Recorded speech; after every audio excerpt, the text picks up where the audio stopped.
Miss Hart, your 300 is ready.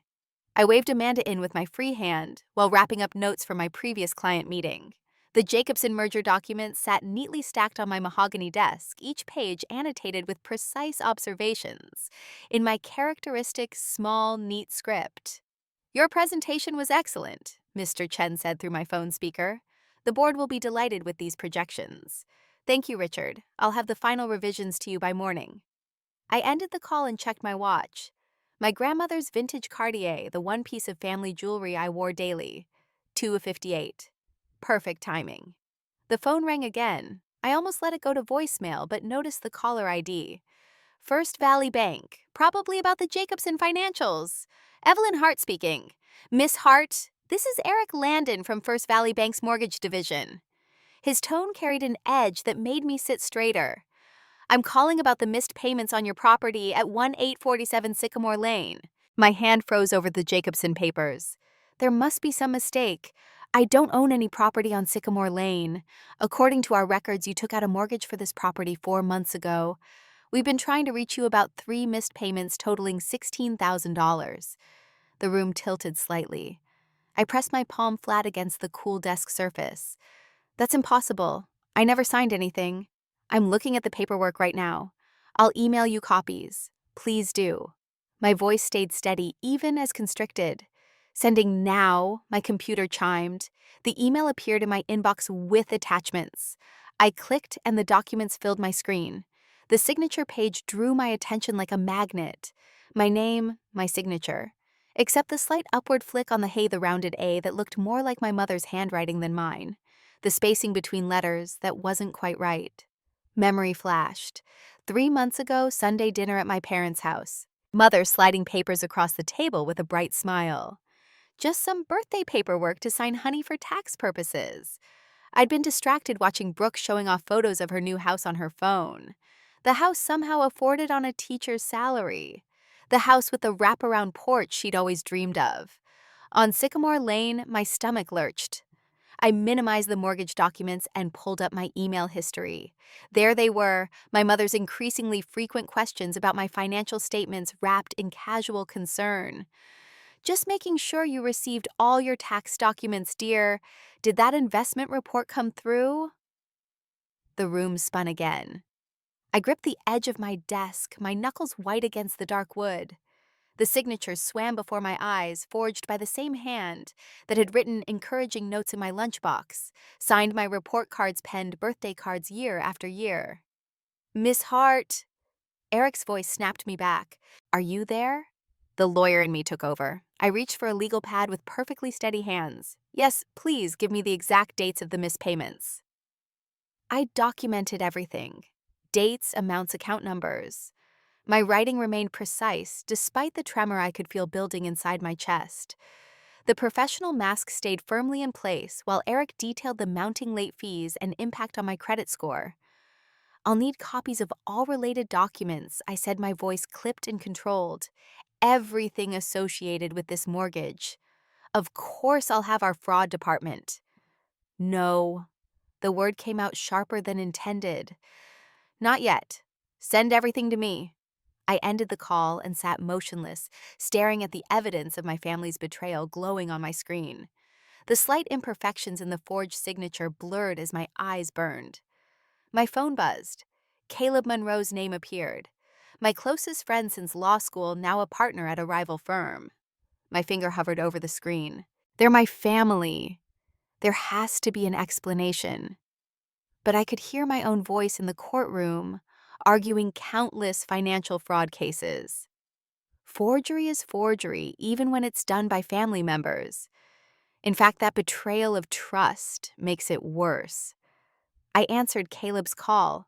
Hey, superstar, heard you crushed the Jacobson presentation. Drinks to celebrate. Caleb, my voice cracked slightly. I need your help. Professionally, a pause. I'll be there in 15 minutes. I lowered the phone and turned to stare out my office window at the city skyline. My screen lit up with notifications. 3 missed calls from my mother. Then a text message appeared. Sweetheart, we need to talk about some paperwork. I watched the cursor blink at the end of her message, my throat tight with unshed tears and rising anger. The sunlight caught my grandmother's watch, making the crystal sparkle. The last gift she'd given me before she died, pressed into my hands with whispered words. Stay strong, my girl. Not everyone deserves your trust. I hadn't understood then. I did now. 810 to 6 on 11. Toronto's finger traced the credit score graph on her tablet screen. In 14 months, your parents were thorough. The conference room at Caleb's law firm smelled of fresh coffee and stale fear. Late afternoon sun slanted through the windows, casting long shadows across the scattered financial documents covering the polished table. My shoulders ached from hunching over paperwork for the past 3 hours. Let me understand this. I pressed my fingertips against my temples.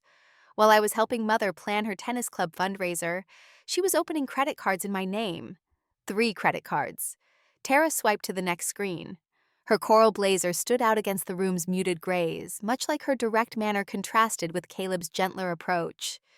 2 personal loans, 1 business loan, and they used your investment portfolio as collateral. My hand froze halfway to my coffee cup. The 180,000 in your Vanguard account. Tara's dark eyes met mine. They accessed it using information from those tax documents you signed. Birthday paperwork. The words tasted bitter. I pushed back from the table, my chair wheels squeaking against hardwood. The city skyline beyond the window blurred as I blinked hard. Caleb's hand settled on my shoulder. Take a minute, Evie. I don't need a minute. My voice came out sharper than intended. I need to understand how they did this. Tara spread printouts across the table like a dealer laying out cards. Bank statements, loan applications, credit reports. My signature, or rather my mother's version of it, marched across the bottom of each page in a mockery of authority. They started small. Tara explained. A store credit card here, a personal loan there. Always made minimum payments, just under the wire to avoid triggering fraud alerts. Strategic. I recognized the pattern. I'd prosecuted enough financial fraud cases to see the planning behind it. They knew exactly what they were doing. This wasn't desperation. Caleb settled into the chair beside me. This was calculated. My phone buzzed. Mother's face lit up the screen. A photo from Christmas, her smile bright and false. I turned the phone face down. The mortgage was their mistake. Tara continued. They got cocky. Missed payments they couldn't cover. That's what triggered the bank's investigation. 16,000 in missed payments. The number echoed in my head. For Brooke's house, the one with the wraparound porch she couldn't possibly afford on a teacher's salary. Caleb's jaw tightened. This isn't just fraud, Evie. This is betrayal of trust. Family fraud cases are the hardest to prosecute. Tara added, her fingers drummed against her tablet. And the most important, the emotional damage. I don't want to discuss emotional damage. I gathered the scattered papers into a neat stack. I want to discuss next steps. We have protocols for identity theft. Eric Landon's voice crackled through the conference room speaker, even when it's family. But you need to decide how far you want to take this. My phone buzzed again. A text this time. Dad's making his famous lasagna tonight. Everyone's coming over. We need to talk about some paperwork. Sweetheart. The familiar endearment made my stomach clench. How many times had she called me sweetheart while forging my signature, while systematically destroying my credit, while using my identity to secure loans she never intended to repay? You don't have to go, Caleb said quietly. Yes, I do.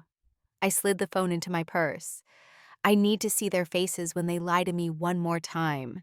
They'll manipulate you emotionally. His voice carried the weight of 20 years of friendship. You know that. I know.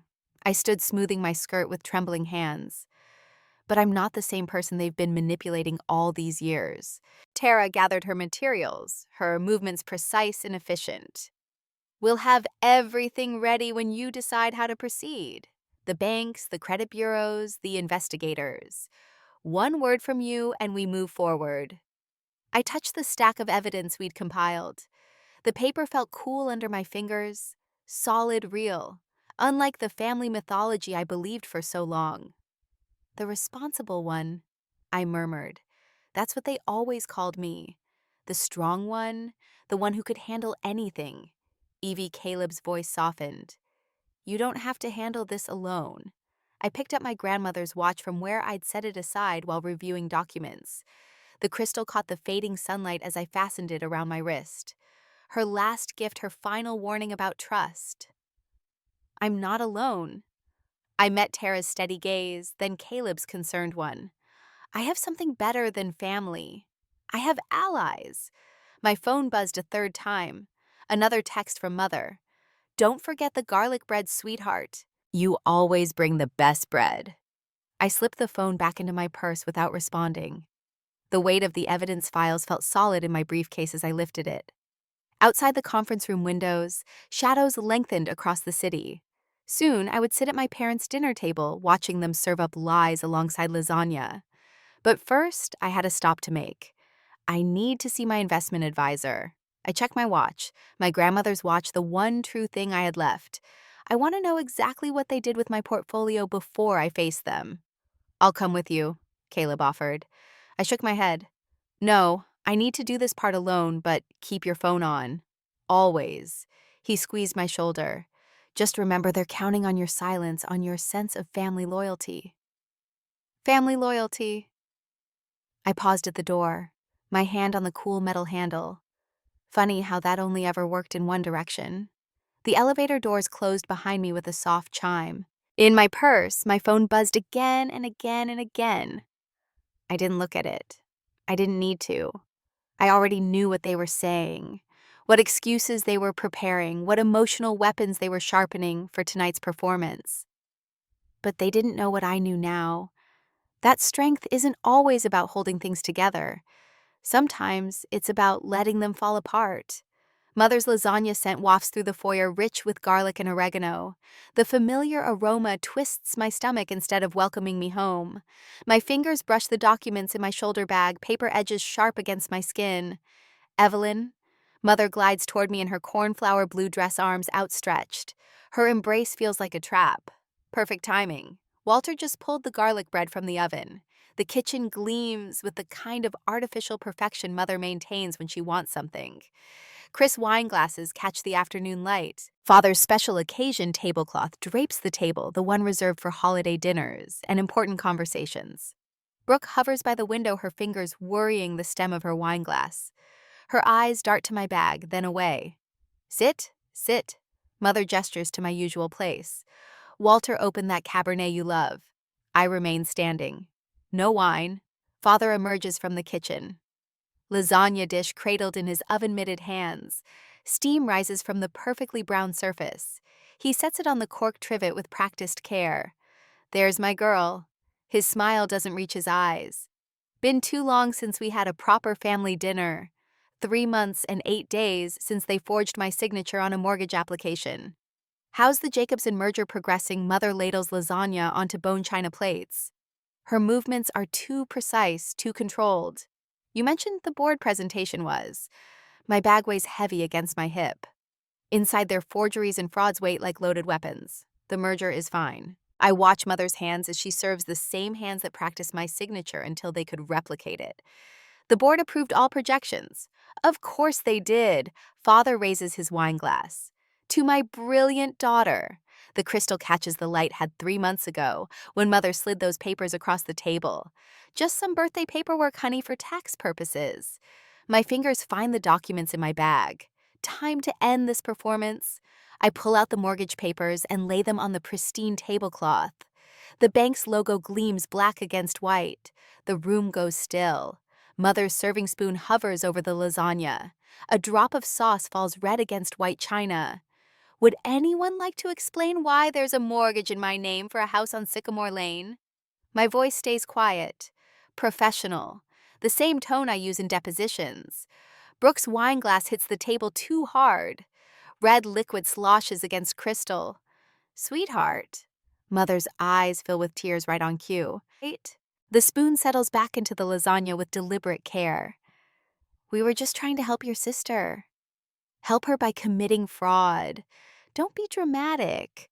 Father's authority voice, the one that used to make me shrink inside myself. Sometimes families need to support each other. Support. The word tastes bitter. By forging my signature, stealing my identity, I was going to lose my house. Brooke's voice wobbles. The bank wouldn't extend my loan. Mom and Dad said you wouldn't mind. You're always helping me anyway. The unity of their manipulation hits me like a physical blow. They planned this, rehearsed it. You're the strong one, Mother whispers. You can handle this. It's just money. Just money. Just my signature. Just my credit. Just my reputation. Just my trust. The weight of their expectations presses against my shoulders. The familiar burden of being the responsible one, the reliable one, the one who sacrifices. A lifetime of patterns crystallizes in this moment, the constant pressure to give more, fix more, accept more for family. My chair scrapes against hardwood as I stand. The sound cuts through their web of justifications. Silence fills the room like smoke. I gather the documents with steady hands, each paper a betrayal, each signature a wound. Evelyn, please. Mother reaches for me. We can explain everything. I step back from her touch. Sit down, Father commands. We're having a family dinner. The front door opens silently, closes with a soft click. I don't look back. Son of a Caleb stares at his computer screen, jaw tight.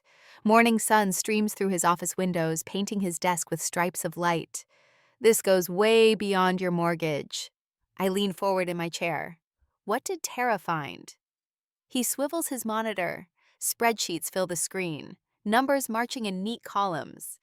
Your parents have been running an investment scam through the tennis club, using name and professional reputation as bait. The room tilts slightly. I press my palm flat against his desk to steady myself. How much? 3.2 million so far. His fingers drum against his desk. Tara traced money transfers to accounts in Bisay and Singapore. The scope of their betrayal expands like ripples in a pond, each wave revealing new damage. They used me.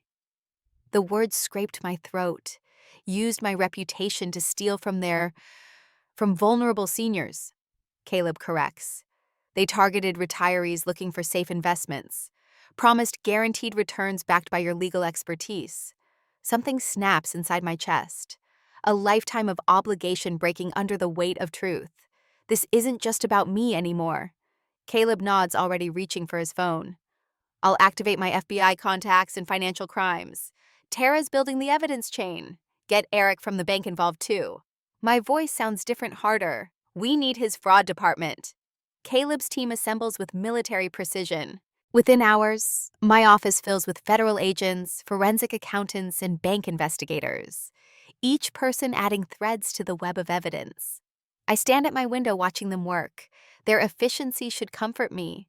Instead, each new discovery feels like a fresh wound. Miss Hart, a junior agent, appears at my elbow. We need you to review these victim statements. The stack of papers lands heavy in my hands. Names and amounts blur together until one stops my breath. Margaret Wilson, my high school English teacher. The woman who first taught me about justice through literature, who wrote my college recommendation letter in her precise cursive. Investment amount $247,000. Source retirement savings. The paper crumples in my suddenly tight grip. Miss Hart. The agent shifts uncertainly. Are you? I'm fine. The paper smooths under my fingers, and I'm going to make sure every victim gets their money back. My phone buzzes. Mother's number flashes on the screen. Decline. Another buzz. Father, this time decline. A text from Brooke appears. If you do this, you'll destroy our family. Caleb glances up from his stack of evidence. You okay? I watch the sun set behind the city skyline. The light paints the clouds in shades of justice. They destroyed it themselves. The agent returns with more victim statements. Each page a person who trusted my family, who believed in my reputation. I reach for the papers with steady hands. Some things matter more than blood.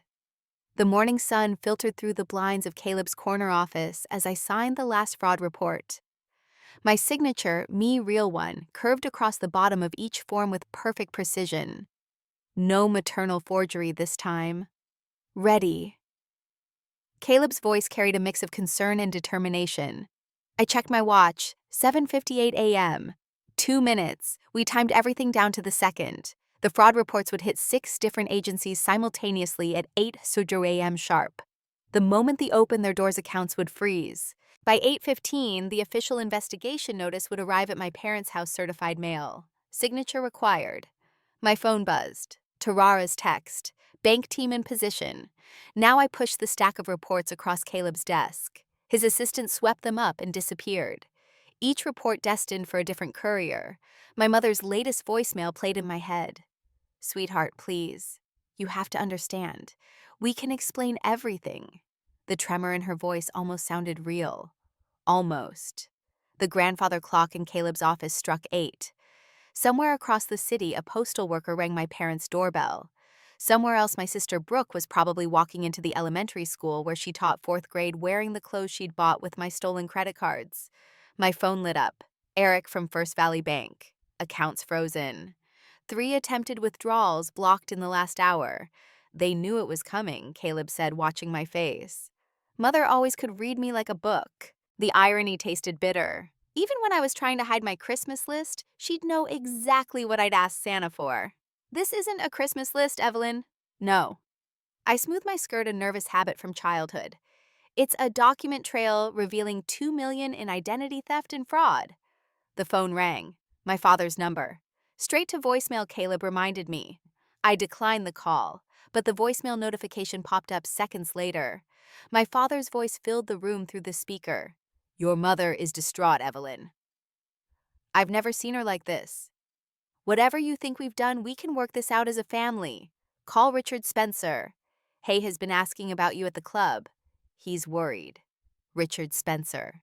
I repeated my father's tennis partner for 20 years, the retired investment banker who lost his wife last spring.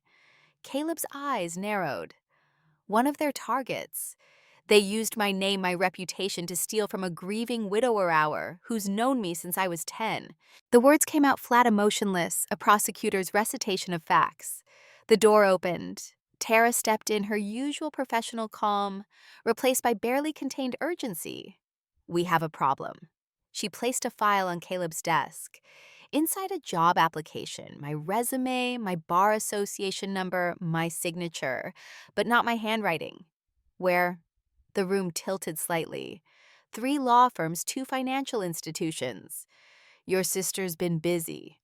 The granite paperweight on Caleb's desk caught my eye. A gift from me after he made partner. Solid, heavy, real. "The Bar Association," I whispered. "Already notified," Caleb said. "I've got a call with the ethics committee in 20 minutes. We're ahead of this, Evelyn." Another text from Eric. "Documents secured. Bank staff providing sworn statements." My phone buzzed again, a number I recognized from the tennis club. Then another and another. "It's starting," Tara said softly. "The club members are figuring it out." The carefully constructed social facade my parents had built over 40 years was crumbling. Each call represented another crack in their foundation. My office phone lit up. "Claire, my secretary. Miss Hart, your sister's boyfriend, is here. He's quite insistent about seeing you. Send him away," Caleb ordered into the speaker. "No," I stood, straightening my jacket. "I'll see him." Evelyn in the conference room with security present. 5 minutes later, Mark shifted in the uncomfortable conference room chair. His usually perfectly styled hair looked frazzled, his polo shirt wrinkled. "Brooke's a mess," he started. "She hasn't slept in days. She says it was all a misunderstanding." "A misunderstanding!" The words came out soft. "Dangerous. Is that what she calls forging my signature, using my law license, stealing my identity?" "She didn't. I mean, your parents said, 'Get out.'" He blinked. "What? Get out and tell my sister that if she comes near my office, my home, or my professional credentials again, the next notification will come from the district attorney." The conference room door clicked shut behind him. Through the glass wall, I watched him hurry past the security guard, nearly tripping over his own feet. My phone pinged. An email from my father's attorney. "They want a deal," Tara said, reading over my shoulder. "Of course they do." I closed the email without reading further. Mother's probably already planning how to pin everything on Dad. Right on cue, a text from my mother appeared. "It was all your father's idea, sweetheart. I only went along because I deleted it before finishing. Miss Hart Claire. Again. Agent Thompson from the FBI is on line 1. They found something. The acid in my stomach churned. Put him through. His voice crackled through the speaker. Miss Hart, we've located a storage unit registered to your father. Multiple filing cabinets. Documents dating back 15 years. The room went silent. What kind of documents, Caleb asked, when I couldn't? Account statements, loan applications, forged signatures, a pause, different names, different states. My grandmother's Cartier watch felt suddenly heavy on my wrist. Her last gift, her last words. Stay strong, my girl. Not everyone deserves your trust. She'd known. Somehow she'd known. The morning sun still streamed through Caleb's window, but it no longer felt warm. Each ray illuminated another betrayal, another lie, another victim I hadn't protected. My phone lit up one final time. Brooke. I'll tell them everything her text read. I can't do this anymore. I placed the phone face down on Caleb's desk. The family portrait behind him caught my eye. His real family, smiling, honest, true. What now? Tara asked softly. The granite paperweight felt cool under my fingers, solid, like evidence, like truth. Now, I said, we protect everyone else they plan to hurt. The grandfather clock struck 9. 1 hour since the first reports were filed. 1 hour since I'd officially declared war on the people who raised me. The morning was still young, and I was just getting started. The marble steps of the federal courthouse rose before me, each one marking another beat of my heart. I adjusted my charcoal suit jacket, my grandmother's Cartier watch catching the morning light. Through the soaring columns, I spotted clusters of familiar faces from the tennis club, their silver hair glinting in the sun. Inside courtroom 314, the polished oak benches creaked with the weight of spectators. Mrs. Patterson, my former high school English teacher, caught my eye from the third row. The gentle tilt of her chin spoke volumes, the same encouragement she'd given me before debate tournaments 30 years ago. My mother, father, and Brooke sat in the front row of the defendant section. Mother's perfectly coiffed hair couldn't hide the shadows under her eyes. Father's shoulders hunched beneath his expensive suit. Brooke twisted a tissue between her fingers, her wedding ring conspicuously absent. All rise. Judge Margaret Chen swept into the courtroom, her black robes billowing. The rustle of bodies rising filled the air. My spine straightened automatically as I took my place at the witness stand. Please state your name for the record. Evelyn Marie Hart. My voice carried to every corner of the hushed room. Mother's attorney, William Barrett, approached with practiced concern etched on his features. Miss Hart, isn't it true that your mother has always supported your career? That she attended every school play, every graduation, she attended them. The words tasted bitter. She also forged my signature on fraudulent loan documents. But surely, you understand, she was trying to help your sister. That's what families do. They help each other. Objection, argumentative. Caleb called from the prosecution table. Sustained. Barrett adjusted his tie. Your mother has expressed deep remorse. She's offered to make full restitution. With whose money? The question sliced through his careful narrative. The retirement savings she stole from Mrs. Patterson. The college fund she drained from the Jacobsons. He blinked, thrown off script. Father's attorney tried next, painting a picture of financial pressure of a man desperate to maintain his family's standard of living. Mr. Hart never meant to cause permanent harm. He always intended to replace the funds like he replaced my college savings when I was 16. The old wound surfaced, finally serving a purpose. That was his first practice run, wasn't it? Testing how far he could push before someone pushed back. A murmur rippled through the courtroom. Judge Chen tapped her gavel once. Brooke's attorney, fresh out of law school, attempted to salvage something from the wreckage. Your sister has always looked up to you. She's expressed genuine remorse. She expressed remorse after she got caught. I met Brooke's tear-filled eyes. Not when she was living in a house bought with my stolen identity. Not when she was interviewing for jobs using my law credentials. Not when elderly victims were losing their life savings. The defense tried one last strategy, presenting a united front of family love gone wrong. Barrett stood again, his voice gentle. Miss Hart, No one is denying mistakes were made, but surely this can be handled as a family matter. Without love doesn't forge signatures. My words rang in the sudden silence. Family doesn't steal identities. What you did wasn't for love. It was for greed. Judge Chen's glasses caught the fluorescent light as she leaned forward. Mr. Barrett, I've heard enough about family matters. This court deals in facts. The facts show a sophisticated criminal enterprise that preyed on vulnerable victims, including the defendant's own daughter. The attempt to frame this as merely poor judgment within a family unit insults the intelligence of this court. She turned to my family. Walter Hart, please rise. My father stood shoulders squared in one final attempt at dignity. This court sentences you to 17 years in federal prison followed by 5 years of supervised release. You will make full restitution to all victims beginning with your daughter. Joanne Hart. Mother's perfect posture crumbled as she rose. 14 years in federal prison. 5 years supervised release. Full restitution. Brooke Hart Williams. My sister's tissue shredded between her fingers as she stood. 10 years in federal prison, 5 years supervised release, full restitution. The sharp rap of the gavel echoed through the courtroom. 2 U.S. Marshals stepped forward, handcuffed, glinting. Evelyn! Mother's voice cracked as they led her past. Please. I remained seated, my back straight, my eyes forward. The woman who had forged my signature looked nothing like the mother who had taught me to write my name. Mrs. Patterson touched my shoulder as she passed. You did the right thing, dear. Other faces from the tennis club nodded as they filed out. The Jacobsons, the Wilsons, the Patels, people who had trusted my family's reputation, people I had protected by finally saying no. The courtroom emptied slowly. Caleb gathered his files, giving me space. When the last footsteps faded, I stood and walked to my office 6 blocks away. The late afternoon sun slanted through my windows as I opened my desk drawer. The birthday card sat where I'd left it 3 months ago. Mother's elegant handwriting asking me to sign just a few papers. I slipped into an evidence envelope, sealed the flap, and wrote in my precise script. Case closed with today's date.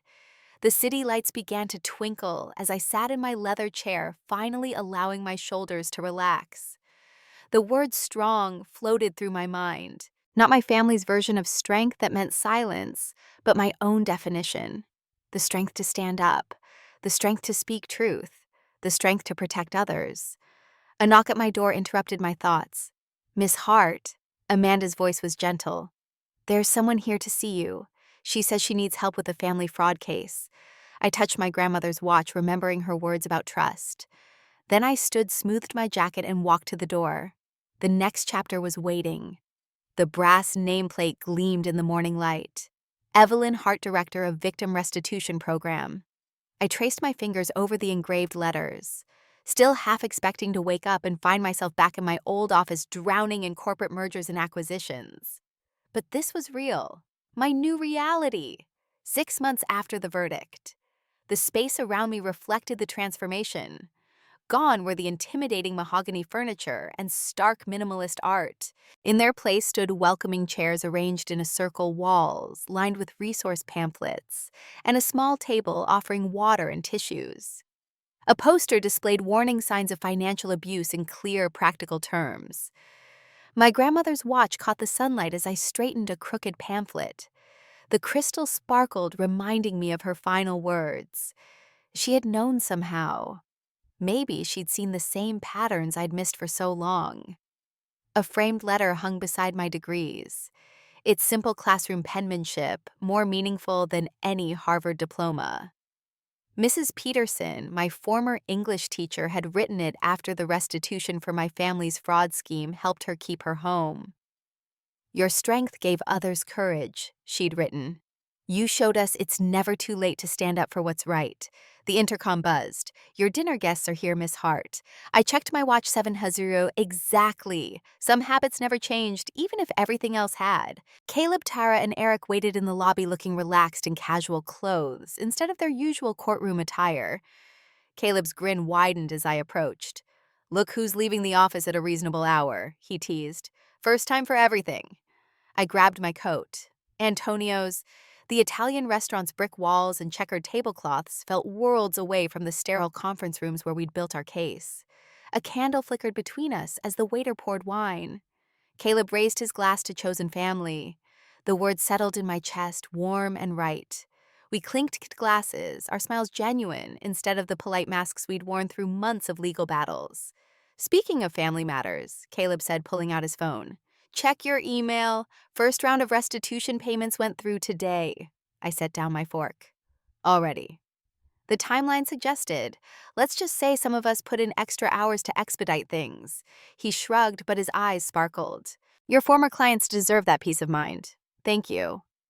The words felt small against the magnitude of their support. The next morning, I faced my first support group. 8 people sat in those carefully arranged chairs, their faces reflecting the same shock and hurt I'd felt that day in my office, staring at forged documents.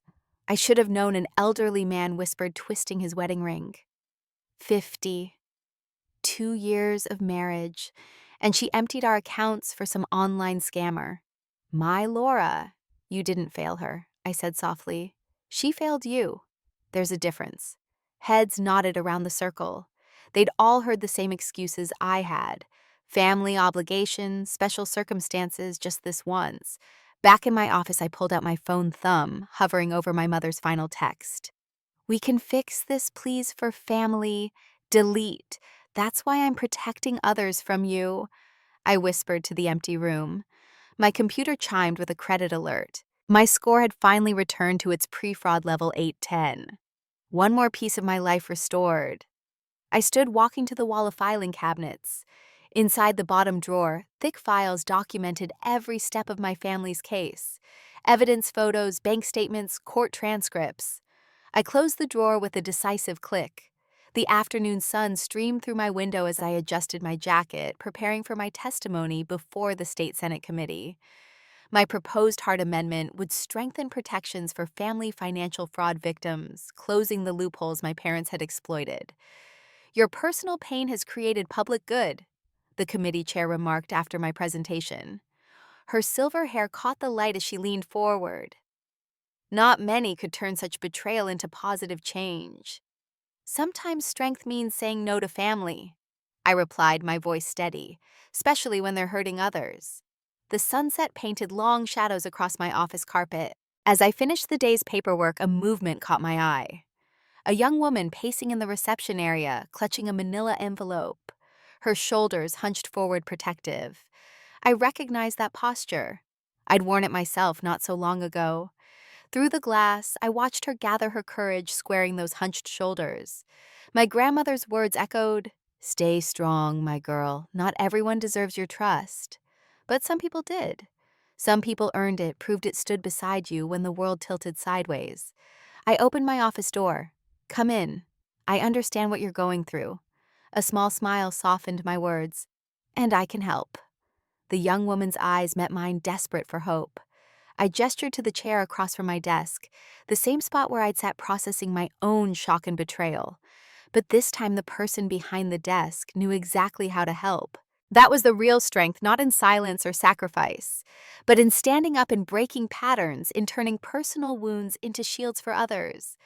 My grandmother's watch ticked softly, marking another moment of transformation, another step forward, another chance to prove that family isn't about blood or obligation.